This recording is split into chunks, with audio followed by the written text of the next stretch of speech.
Arestado ang film manager ng isang club kaugnay sa pagbebenta umano ng iligal na droga. Umaabot umano ang kontrabando sa iba-ibang bar sa Metro Manila. Nakatutok si John Consulta. Exclusive!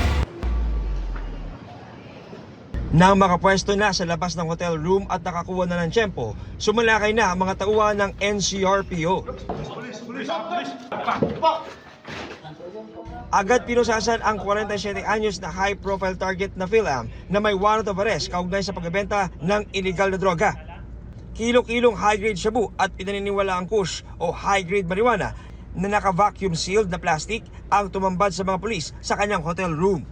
At age 24, he was arrested in the US for committing robbery. Nung na-release siya noong 2010, he was immediately deported here in the Philippines. After 3 years or several years, naging manager siya ng club. But then, siguro may pangarap or gusto niyang kumita ng mas malaking pera.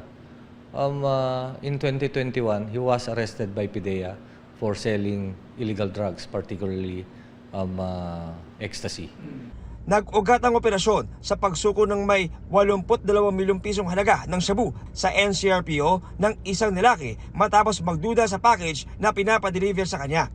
Mula rito, naikasa ang bypass sa recipient ito sa Makati na nauwi sa pagkakaresto ng isang kasabwat na suspect at pag-iimplementa ng search warrant sa kanilang hideout na kondo kung saan na-recover ang ilang gramo ng droga at mga baril. Yung firearms nila, hindi basta-basta. 3 firearms na nakuha, may silencer yung isa. And all of these firearms bear the PACE serial number. Alam na natin to avoid detection. Nanggagaling daw sa ibang bansa ang drogang ipinapakalat ng grupo sa mga bar at kliyente rito sa Metro Manila habang palipat-lipat ng tinitirhang hotel para makaiwas sa huli. Sa kabuuan, aabot sa 171 million pesos ang halaga ng shabu na nakumpiska sa 3 magkakarugtong na operasyon.